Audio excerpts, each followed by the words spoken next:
Meus queridos, no banquete espiritual dessa noite, agora é a hora do prato principal.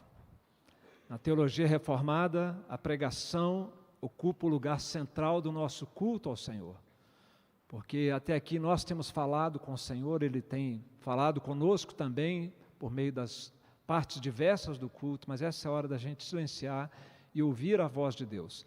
E eu tenho o privilégio e a alegria de poder apresentar para os irmãos que não estiveram aqui de manhã o reverendo Marcos Alexandre Quaresma. Ele foi pastor desta igreja por 7 anos no nosso campo em Bom Jesus, quando, através de um MV, em 2014, é isso, reverendo? 2014, o MV 2014, na cidade de Bom Jesus, não tinha trabalho presbiteriano. Nossos missionários voluntários chegaram, fizeram um trabalho e ele deu continuidade e deixou ali, depois de 7 anos, uma igreja organizada com 100 membros, um prédio lindo que foi projetado por arquitetos aqui da nossa igreja. A igreja adquiriu com os dízimos dos irmãos o lote, construiu, quitou o empréstimo que nós fizemos com a Igreja Presbiteriana do Brasil em condições excepcionais que nos foi oferecido e deixou esse trabalho ali estruturado. Ele veio para Brasília em 2000, convidado pela Igreja Presbiteriana Redenção, e para plantar uma igreja em Taguatinga, e eu estive lá pregando no começo do ano, 150 pessoas reunidas ali, também um galpão muito bem estruturado, com salas de EBD, e foi uma alegria ver a bênção de Deus no trabalho do reverendo Marcos Alexandre, como um plantador de igreja, e um irmão que conhece a palavra de Deus, e que tem um recado para nós nessa noite. Quero saudar com ele a sua esposa Elciane, a Mariana, sua filha, com seu esposo John, a Isabelle, Heloísa e Eloá, que estão aqui também. Aonde está a Elciane, por favor? Elciane, está aqui. Ali, a família, podem ficar em pé, por favor. Muito bem-vindos, viu, gente? Uma alegria para nós ter vocês todos aqui com a gente. Muito obrigado. Pastor, tem a palavra. Muito obrigado, mais uma vez, por ter atendido ao nosso convite. Eu que agradeço. Boa noite, amada igreja. A graça e paz, meus irmãos. Que noite maravilhosa. Que noite maravilhosa. Glória ao nosso Deus. Louvado seja o nosso Senhor e Salvador Jesus Cristo. Eu quero parabenizar, e eu sei que isso é para a glória do nosso Deus, todas as músicas que foram cantadas. Meus irmãos, que músicas belas, cristocêntricas, e certamente isso prepara tudo que vai acontecer, que converge na glória do nosso bondoso Deus. Louvado seja o nosso Senhor por todas as coisas que estão acontecendo nesta conferência, e nesse dia do Senhor que nós estamos aqui para prestar um culto ao nosso bondoso Deus. Meus irmãos, abram por favor as Sagradas Escrituras em Romanos capítulo 1. Nós vamos meditar nessa noite no versículo 1 até o versículo 7. E diante de tantas coisas que já foram faladas aqui, eu fiquei pensando, essa mensagem, meus irmãos, dessa noite, é para todos aqui, especificamente para os seminaristas. O que vocês devem pregar? O que vocês devem aprender quando vocês receberem uma igreja para cuidar? Para nós, os pastores, o que nós devemos pregar na igreja? E para toda a igreja, no que tange a evangelismo, a fazermos missões, aqui temos uma palavra muito clara sobre o teor do verdadeiro evangelho. Então, acompanhe comigo com muita reverência e atenção a leitura das Sagradas Escrituras. Romanos capítulo 1, a partir do versículo 1, diz assim: Paulo, servo de Jesus Cristo, chamado para ser apóstolo, separado para o evangelho de Deus, o qual foi por Deus outrora prometido por intermédio dos seus profetas nas Sagradas Escrituras, com respeito a seu filho, o qual, segundo a carne, veio da descendência de Davi, e foi designado Filho de Deus com poder, segundo o Espírito de Santidade, pela ressurreição dos mortos, a saber, Jesus Cristo nosso Senhor, por intermédio de quem viemos a receber graça e apostolado por amor do seu nome, para a obediência por fé entre todos os gentios, de cujo número sois também vós, chamados para serdes de Jesus Cristo. A todos os amados de Deus que estais em Roma, chamados para serdes santos, Graça a vós outros e paz, da parte de Deus, o nosso Pai, e do nosso Senhor Jesus Cristo. Vamos orar. Senhor Deus, louvado seja o Senhor. Esse culto, Pai, é para o Senhor. Nós estamos aqui, Deus, para ressaltarmos e engrandecermos ao Senhor pela Tua bondade, pela Tua graça, pela Tua misericórdia, pela salvação que nós temos em Cristo Jesus, por estarmos unidos a Ele, Senhor Deus, estarmos de pé e termos a convicção de que nunca cairemos eternamente por causa dos méritos de Cristo Jesus. E os cultos, Deus, tanto o culto matutino quanto esse agora vespertino, é para nós engrandecermos o Senhor e dizermos: Deus, muito obrigado por tudo. Oh Deus amado, continue conosco nessa noite e fale conosco agora.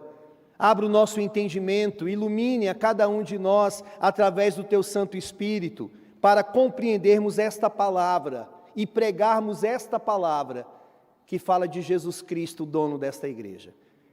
Eu oro no nome dEle, Senhor, e eu confio que pelos méritos dEle, essa palavra será uma bênção, tão somente por causa dEle, Deus.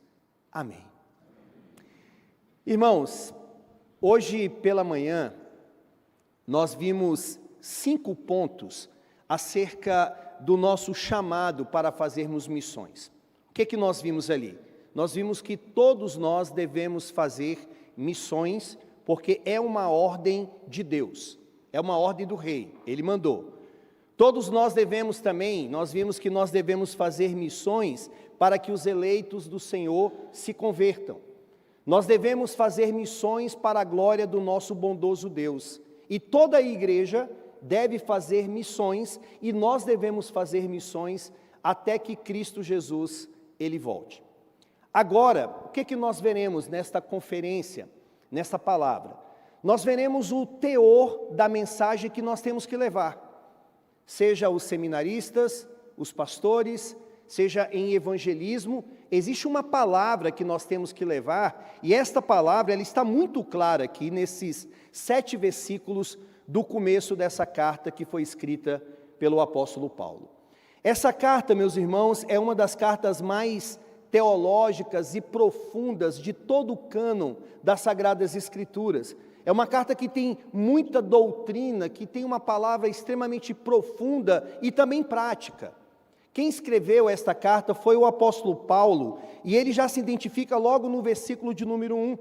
Ele diz que Paulo, ele é um servo de Jesus Cristo, chamado para ser apóstolo, separado para o evangelho de Deus. Foi ele que escreveu esta carta. E ele escreveu provavelmente no ano 55 ou 57, ali no começo da era cristã.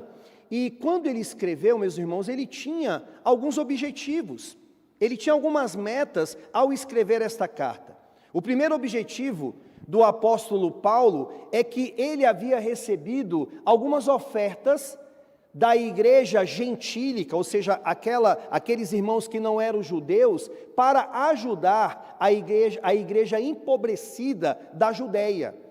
O apóstolo Paulo, ele levou aquela oferta, só que o objetivo maior dele não era apenas sanar a fome, a necessidade daquele povo, mas era também promover a união entre judeus e gentios, porque havia ali uma animosidade entre eles. Então esse era o primeiro alvo de Paulo: eu vou tentar promover a união entre eles. Mas o segundo objetivo, e aí eu creio que é o objetivo maior que pulsava no coração dele, é que Paulo ele queria ir para a Espanha.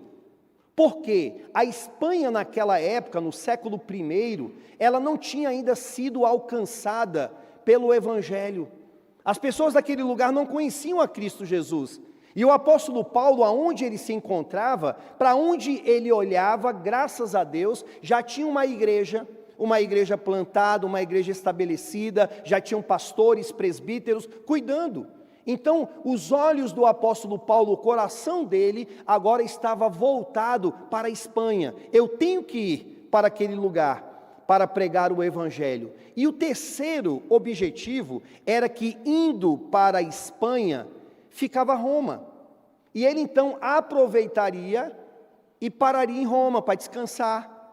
Pararia em Roma também para conhecer a igreja de Roma, não foi ele que plantou aquela igreja, conheceria alguns irmãos, contaria também com a ajuda deles, oração, acolhida, e também ele teria a ajuda financeira para o seu projeto missionário. Fazer missões, eu creio que é sabido por todos os irmãos, não basta apenas orar, isso é super importante, mas missões também precisa-se de dinheiro. Precisa também de oferta para ajudar o missionário, para ajudar a plantação daquela igreja. E Paulo, então, o objetivo dele era que Roma se tornasse como se fosse uma base missionária para ajudá-lo e para ajudar também outros missionários. E quando eu comecei a estudar o contexto dessa carta, me fez pensar, meus irmãos, que a igreja do Senhor, ela sempre conta ou deve contar com uma igreja mãe, com uma igreja que possa sustentar a obra missionária, que possa plantar igrejas, assim como aconteceu comigo lá em Bom Jesus, em Santa Luz, ou tantas outras igrejas que a IPN, graças a Deus, ela tem ajudado e missionários que têm sustentado. Então, o apóstolo Paulo, esse era o objetivo dele. Eu quero ir para a Espanha, eu vou parar em Roma e vou contar com a ajuda dos meus irmãos. Mas só que Paulo ainda pairava na igreja alguns rumores sobre ele. Algumas pessoas ainda não esqueciam do Paulo que foi o perseguidor, do Paulo que torturou muitas pessoas antes da sua conversão, do Paulo que prendeu, do Paulo que matou, e ainda tinha algumas pessoas que diziam: olha, ele não é apóstolo não, ele é um falso, ele é uma pessoa que ele não andou com aqueles que são colocados como a coluna da igreja, ele não andou com Pedro, ele não andou com Tiago, ele não andou com João. Então as pessoas diziam: ele é um falso, e como que nós vamos poder ajudá-lo? O que Paulo fez? Ele escreveu esta carta, e nessa carta, meus irmãos, ele traz aqui as suas credenciais apostólicas. Paulo traz nessa carta o teor daquilo que ele pregava, daquilo que ele cria. Ele traz aqui as características do verdadeiro evangelho. E nos 7 versículos iniciais, aqui nesta saudação, ele consegue sintetizar tudo aquilo que ele vai desenvolver na carta, aonde ele pode mostrar: é isso aqui que eu creio. Esse é o verdadeiro evangelho que Paulo cria, e é o verdadeiro evangelho que nós devemos crer e nós devemos anunciar. Dito isso, meus irmãos, quais são as características do verdadeiro evangelho mostradas pelo apóstolo Paulo? A primeira característica do evangelho é que o evangelho ele tem a sua origem em Deus. É a primeira coisa que Paulo ele vai mostrar aqui para nós, que a origem do evangelho ela é divina. Só que antes de Paulo mostrar isso, ele vai falar 3 coisas sobre ele. Ele vai dizer que ele é um servo, ele vai dizer que ele foi chamado, e ele vai dizer que ele foi separado. Olhe para o versículo de número 1, por favor. Diz assim a palavra: Paulo, servo de Jesus Cristo. A primeira coisa que ele faz questão de falar é que ele era um servo. Meus irmãos, isso parece ser tão simples, mas eu acho isso tão profundo, que mostra o coração do apóstolo Paulo, mostra o caráter deste homem de Deus. Sabe por quê? Ele poderia ter iniciado a carta dizendo assim: eu sou formado, eu estudei aos pés do maior teólogo daquela época, Gamaliel, eu sou poliglota, eu conheço muita coisa sobre os judeus, conheço muitas coisas sobre os gregos, eu sou uma pessoa extremamente conhecedora de muitas coisas, como muitos dizem hoje, eu sou o cara. Mas não é isso que Paulo faz. Paulo inicia a carta com uma atitude de humildade. Ele diz: eu sou um servo de Jesus Cristo. E a palavra servo é a tradução da palavra doulos, que significa escravo. É isso que eu sou. É isso que eu quero que a igreja de Roma saiba: eu sou apenas um servo do Senhor. Meus irmãos, isso aqui fala tanto para nós, tantas coisas estão inseridas dentro desta palavra de Paulo. Por quê?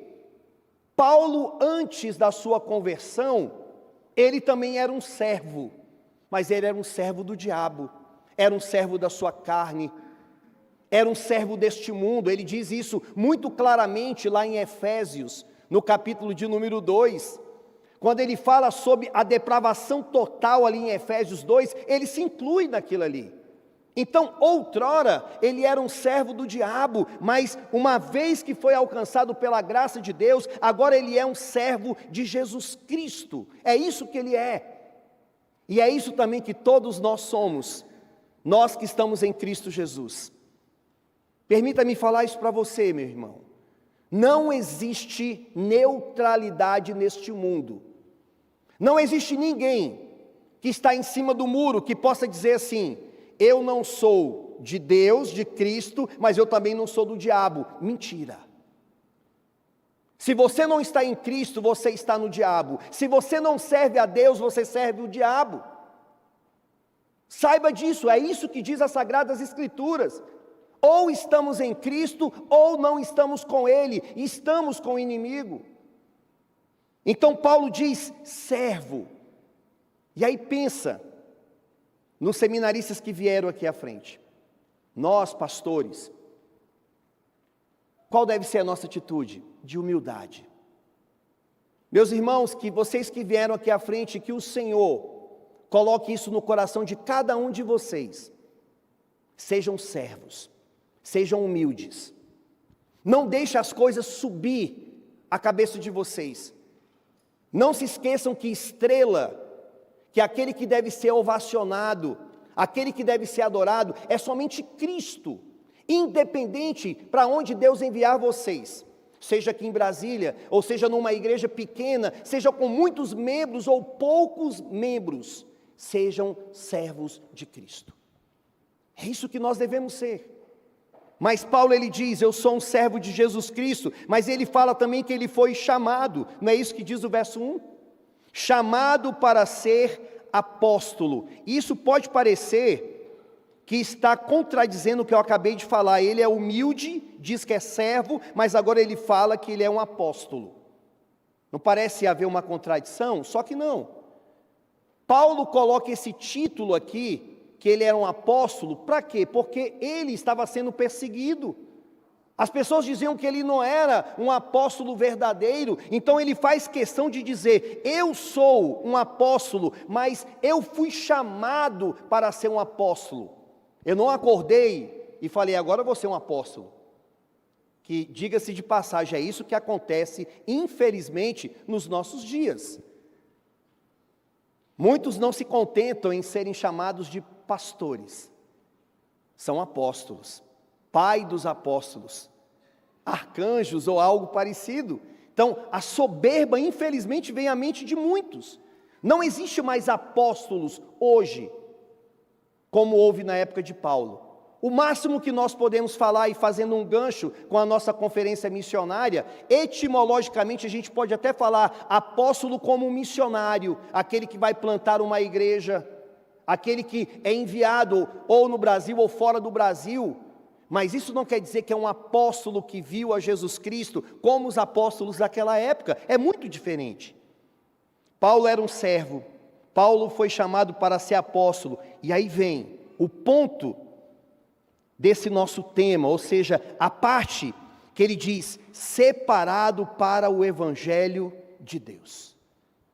A origem do Evangelho é divina. Paulo foi separado para o Evangelho de quem? De Deus.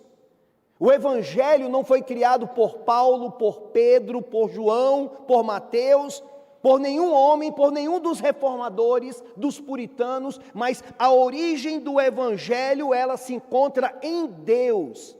Deus tanto, ele tem a origem nele do Evangelho, como também ele foi o primeiro proclamador do Evangelho. O primeiro que pregou as boas novas foi Deus. Lá em Gênesis, capítulo 3, versículo de número 15, no contexto da queda, o homem pecou, a mulher pecou, estava lá a serpente, estava lá o cosmos, todo o cosmos diante do Criador, e o que Deus poderia fazer naquele momento? Diante de tanta rebeldia, Deus poderia ter acabado com tudo, poderia ter acabado com o homem, com a mulher, com Satanás, com todos, mas Deus, Ele traz uma palavra de graça. Ele disse que da semente da mulher vai nascer aquele que vai esmagar a cabeça da serpente. Isso é graça, é a graça que Ele trouxe de que Jesus Cristo iria nascer, de que Jesus Cristo iria arrumar a bagunça que nós nos metemos. A graça de Deus é que o Filho de Deus veio, abriu mão de sua glória, entrou neste mundo, encarnou e nos salvou. E tem salvado tantas pessoas até os confins dessa terra. O Senhor tem feito uma grande obra, meus amados irmãos. Então a origem deste Evangelho é Deus. E sabe o que isso fala a nós? O que nós devemos proclamar? Não devemos proclamar o falso evangelho, o evangelho heterodoxo, o evangelho coaching, sabe aquele evangelho que massageia o ego, aquele evangelho que vai tudo mal na vida das pessoas, as pessoas estão em pecado e estão dizendo, tudo está bem, você é uma bênção, tudo vai bem na tua vida. Não devemos proclamar o falso evangelho, simplesmente o evangelho filosófico, mas devemos proclamar este evangelho que Paulo está dizendo que tem a sua origem em Deus. Sejam os seminaristas, os pastores, a igreja na evangelização, preguem o evangelho de Deus. É isso que muda os corações, é isso que salva pessoas, não é nada mais do que isso. Não é o evangelho da camaradagem, não é o evangelho bonzinho, não é o evangelho que tenta agradar A ou B, por causa de um recurso financeiro, por causa de um certo status. É o evangelho que coloca todo mundo no mesmo nível, todos dependendo de Cristo Jesus, o nosso Senhor. Mas em segundo lugar, Paulo, ele diz que este evangelho, ele é antigo. Olhe para o versículo de número 2, veja o que Paulo diz. O qual, ou seja, o evangelho de Deus, foi por Deus outrora prometido por intermédio dos seus profetas nas sagradas escrituras. O evangelho de Deus, ele não nasceu no período do Novo Testamento, mas o evangelho é antigo. O evangelho, ele vem desde os patriarcas. Na verdade, começa com Deus proclamando. Depois nós temos os patriarcas, temos Abraão, temos Isaac, temos Jacó. Nós temos Moisés falando acerca deste evangelho, nós temos Davi falando, nós temos todos aqueles profetas lá do Antigo Testamento em uma grande unidade. Todos eles falando o mesmo evangelho que salva. Eles falando do mesmo Cristo. Meus irmãos, de quem que Abraão falou sobre Jesus? De quem que Moisés falou sobre Jesus? De quem que Davi falou sobre Jesus? Romanos capítulo 4 mostra para nós de que aqueles nossos irmãos da igreja do período do Antigo Testamento, eles foram salvos pela mesma graça que nós somos salvos. Eles foram salvos pelo mesmo Messias. A diferença é o Messias que ainda não tinha vindo, mas eles criam naquela promessa de que o Messias um dia viria. Então, o mesmo povo, da mesma maneira que são salvos hoje, foram salvos também naquela época. Foram salvos por essa salvação que vem em Cristo Jesus. Então, quando a gente olha para um texto desse, lá para o Antigo Testamento, o que nós temos que fazer? Nós temos que valorizar a Escritura como uma unidade. Devemos crer não somente no Novo Testamento, mas também no Antigo. O Antigo Testamento é a palavra de Deus, é inspirada, é inerrante, é infalível, é suficiente para todos nós. Nós devemos crer não somente no sola escritura, mas no tota escritura. É toda a escritura. Do Gênesis ao livro do Apocalipse é a palavra inspirada de Deus. E quando eu medito nisso, eu confesso para vocês que eu fico maravilhado.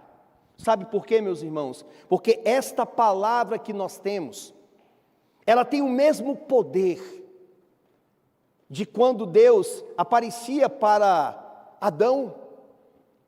Deus andava com Adão na viração do dia. Adão viu alguma coisa, alguma manifestação teofânica de Deus. Moisés, diz a palavra do Senhor, que Deus falava com ele face a face. E quando a gente lê as Escrituras, é o próprio Deus que está falando conosco, ainda que eu não o veja. Mas eu sei que Deus fala, porque aqui é a voz de Deus clamando, nos orientando. Então é o Evangelho de Deus que é revelado também no Antigo Testamento.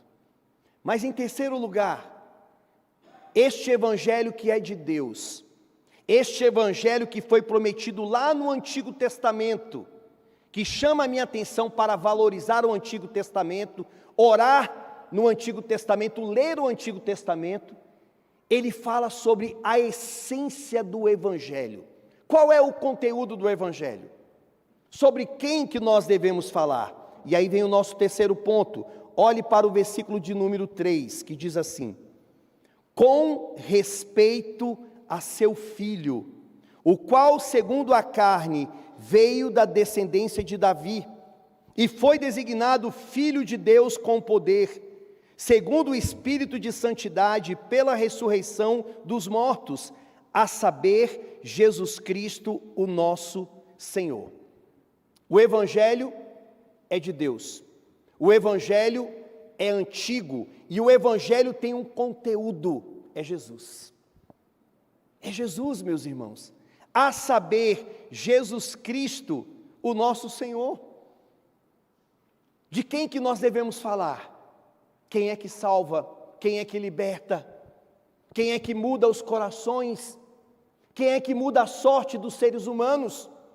Quem é que fez com que este mundo fosse dividido antes e depois dele? É Jesus Cristo.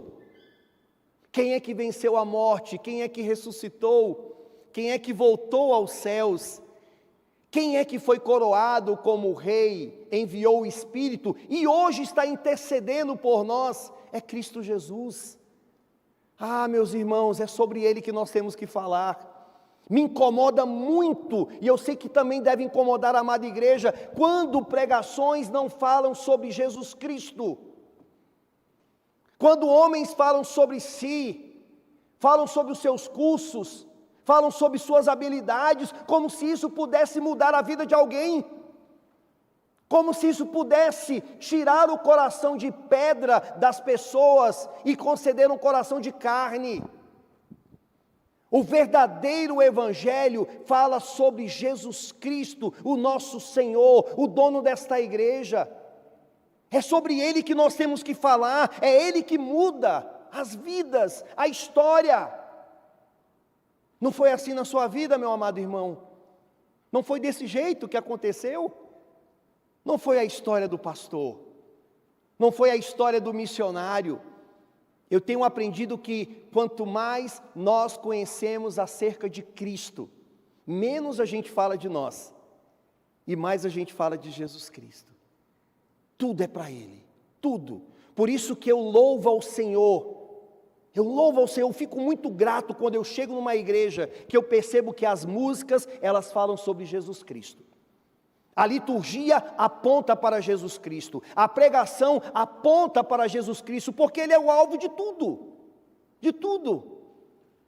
Não adianta ficar contando apenas histórias de pessoas, tirando o foco, se não falar para Jesus Cristo. É sobre Ele a história da redenção, é sobre Ele, meus irmãos.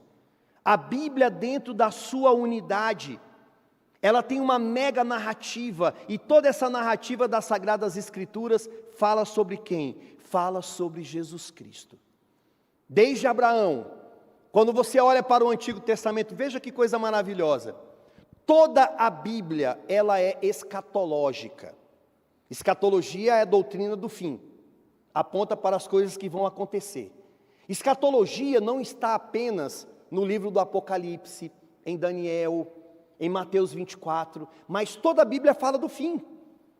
Desde Gênesis 3,15, bem lá atrás, as pessoas elas foram motivadas a olharem para onde?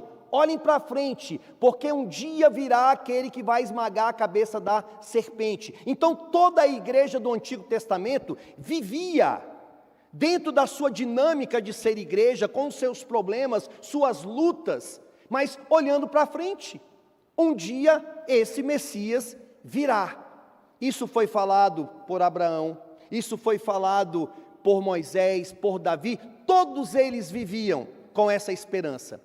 Aí chega o Novo Testamento, o Messias veio, o Messias nasceu numa manjedoura, nasceu de uma mulher simples, nasceu de uma virgem, tudo aquilo se cumpriu, os magos foram lá e viram aquela profecia se cumprindo. Ele nasce, ele cresce, ele vive uma vida ilibada, uma vida correta, uma vida irrepreensível, de maneira que ninguém pode falar ou apontar nenhum pecado de Jesus, pois ele nunca pecou. Ele viveu uma vida reta. Esse Jesus veio, esse Jesus morreu, esse Jesus voltou aos céus, e agora, como que a igreja vive? Olhando para trás? Também, olhando para trás, sabendo que ele veio, mas a gente vive também olhando para frente, o Jesus que um dia virá. O Jesus um dia que voltará para buscar o seu povo, para nós cantarmos como cantamos hoje, mas na glória, para todo sempre. Então vocês percebem que a Bíblia como um todo, ela tem um personagem principal, que é Jesus Cristo. Não é a nossa história, é a história dele. E missionários, olha o que o texto diz no versículo 4. E foi designado Filho de Deus com poder, segundo o Espírito de santidade, pela ressurreição dos mortos, a saber, Jesus Cristo, o nosso Senhor. Meus irmãos, quem nós devemos proclamar? Jesus. Mas não é o Jesus criado pelas pessoas, é o Jesus da Bíblia. É o Jesus que é Deus, é o Jesus que é homem. 100% Deus, 100% homem. Não é o Jesus criado por muitos, que é o Jesus histórico, que é destituído de poder. Não quer dizer que Jesus não é histórico. Eu estou falando aqui sobre o liberalismo teológico, que apresentou um Jesus que eles falaram assim, olha, esse Jesus que faz milagres, esse Jesus que multiplica pães, é invenção da igreja. O Jesus que existiu foi apenas um homem daquela época e endeusaram ele. Não é esse Jesus que você tem que falar. O Jesus que você deve anunciar é aquele que é homem verdadeiramente homem, mas ele também é Deus. É aquele que, sendo homem, ele pôde representar você como homem. Jesus, ele não poderia ser um anjo para te representar, para ser o seu substituto. Ele não poderia ser um animal, ele tinha que ser homem para levar sobre si a culpa dos homens, porque nós que pecamos e ele nos representou. Mas ele também tinha que ser Deus. Se ele não fosse Deus, ele não ressuscitaria. Se ele não fosse Deus, ele não teria poder para morrer para todos os eleitos que o Pai deu para ele. Então, você percebe como que é maravilhoso essa graça divina. O meu Jesus é Deus, o meu Jesus é homem. Apresente Jesus corretamente às pessoas. Mas em quarto lugar, meus irmãos, nós aprendemos também, dentro desse texto, ou melhor, em terceiro lugar, quarto lugar, que este evangelho, ele vai gerar fé nas pessoas, ou seja, o verdadeiro evangelho do nosso Senhor, ele vai gerar fé e vai fazer com que esta palavra seja destinada a todas as nações. Olhe para o verso 4, verso 5, melhor dizendo, 5 até o 7. por intermédio de quem viemos a receber graça e apostolado por amor do seu nome, para a obediência por fé entre todos os gentios, de cujo número sois também vós, chamados para serdes de Jesus Cristo. A todos os amados de Deus que estáis em Roma, chamados para serdes santos, graça a vós outros e paz, da parte de Deus, o nosso Pai, e de nosso Senhor Jesus Cristo. Observe que o verso 5, ele diz assim: por intermédio de quem viemos a receber graça e apostolado, por amor do seu nome, para a obediência por fé entre todos os gentios, que pode ser traduzido também entre todas as nações. O que Paulo está dizendo aqui? A origem do evangelho é divina. Este evangelho é antigo.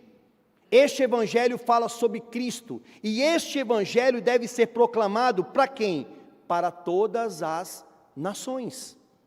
Para todos. Essa é a ideia do texto bíblico.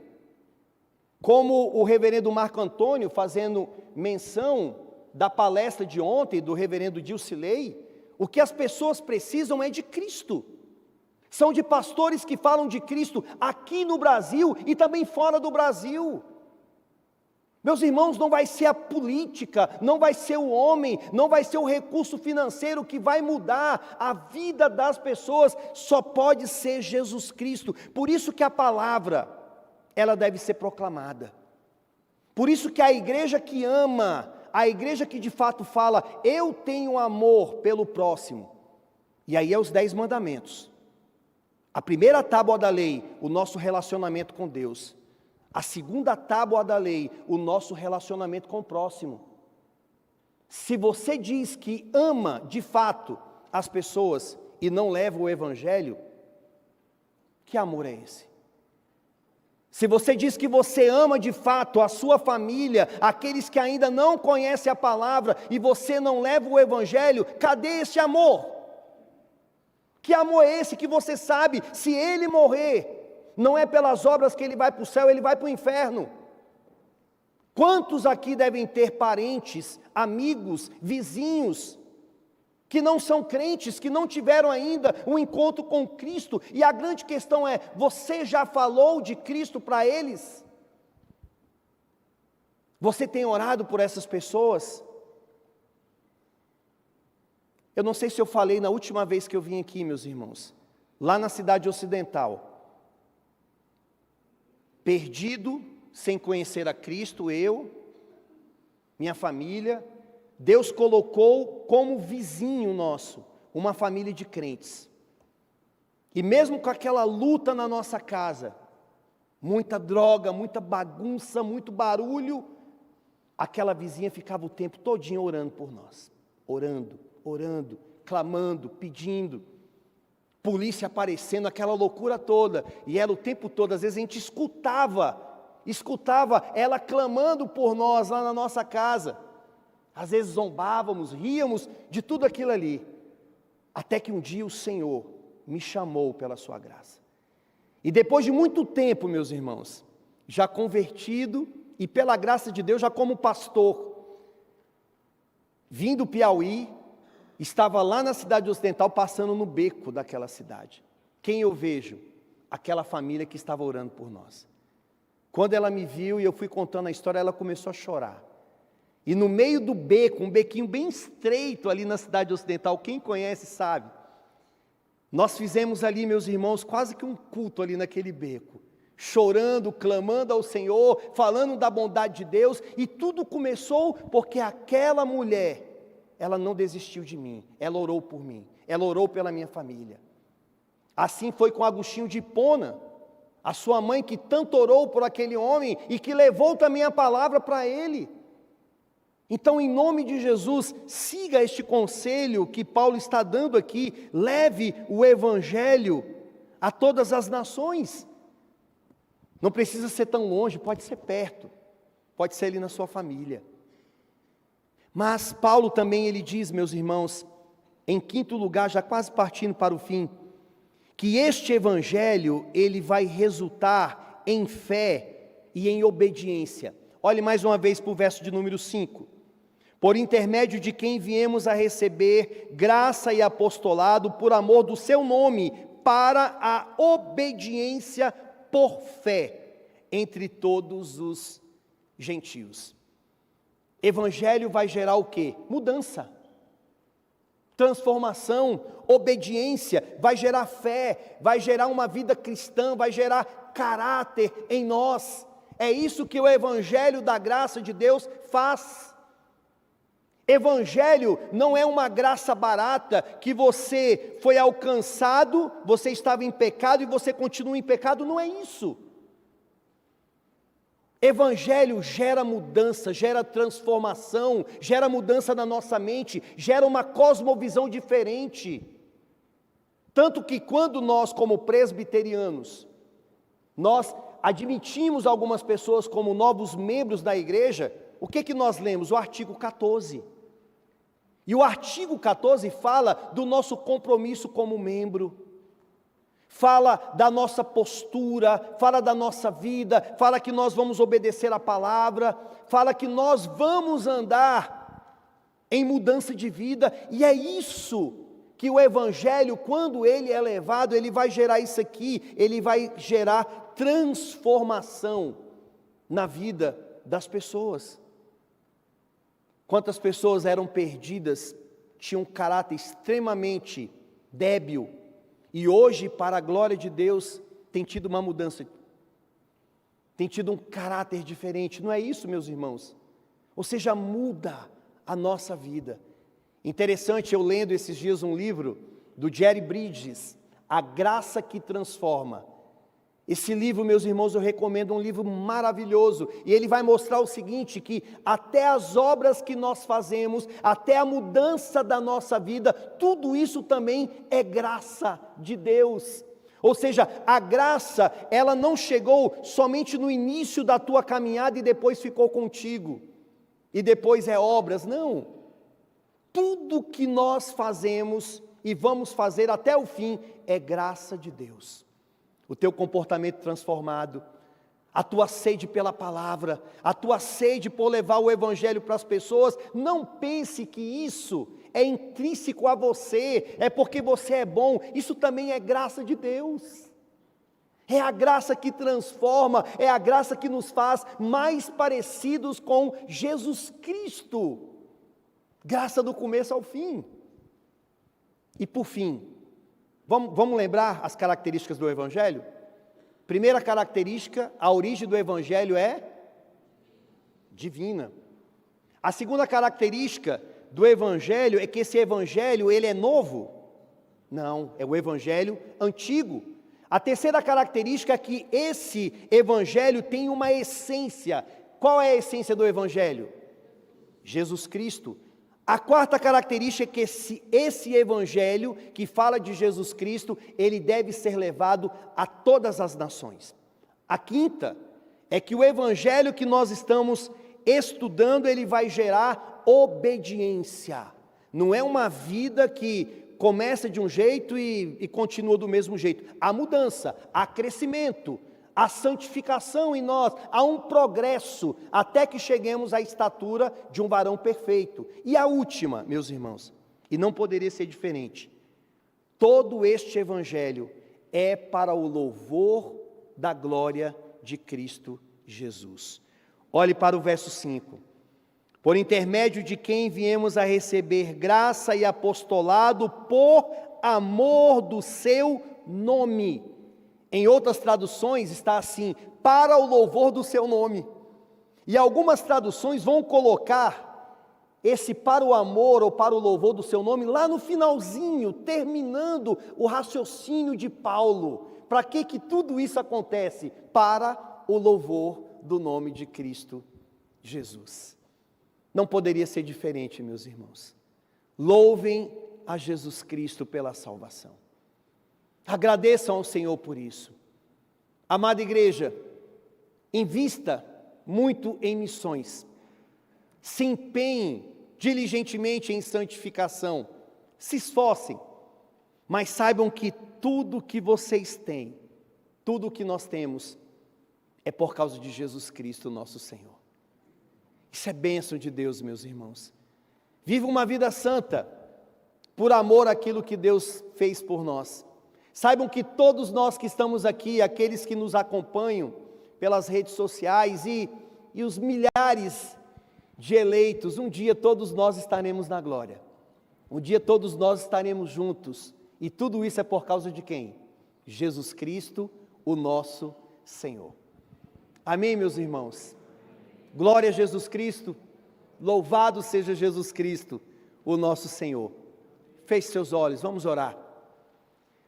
Amado Deus, ó Senhor, eu sou muito grato, Deus, pelo Senhor ter se revelado a mim, aos meus irmãos. Somos gratos, Deus querido, por estarmos aqui neste ajuntamento santo, solene, de pessoas que estão aqui por causa de Jesus Cristo. Oh Deus, quando eu estava sentado ali, eu conversando com o reverendo Marco Antônio, eu falei, Reve, é só o Espírito Santo para promover uma noite tão maravilhosa, com cânticos tão profundos, é só por causa de Cristo. Obrigado, Senhor, obrigado pela nossa salvação, obrigado pelo ar que nós respiramos, obrigado, Senhor Deus, porque sabemos se partirmos hoje, se morrermos hoje, independente de como for, nós vamos para os braços do Pai, nós vamos estar com o Senhor. Oh Deus querido, ajude esta amada igreja, ajude a todos nós, a não arrefecermos, Senhor Deus, esta chama no nosso coração, mas anunciarmos a todos o Evangelho que fala sobre Cristo, e salva, Deus, aqueles que ainda não te conhecem, Senhor. Deus, certamente aqui deve ter pessoas, deve ter amigos, parentes de pessoas que estão aqui que ainda não te conhecem, e eu peço, Deus querido, que o Senhor se revele, Pai, aquele parente, aquele pai, aquele tio, aquele irmão, que haja salvação, Senhor Deus, que haja mudança de vida. Nós clamamos, Senhor Deus, pela salvação dos nossos familiares, nós clamamos pela salvação dos nossos filhos, que haja fruto de arrependimento na vida deles. Nós clamamos também, meu Senhor Deus, pelos missionários que estão no campo, que estão falando do Senhor. Que haja, Senhor Deus, um enchimento do Teu Santo Espírito a todos os missionários aqui no Brasil, todos os missionários fora do Brasil, que nesta conferência, pela Tua graça, Deus, eles possam ser neste momento abençoados pelo Senhor, Deus. Oh Pai, eu peço isso em nome de Cristo Jesus, ao Senhor o louvor, a glória e a honra eternamente. Amém.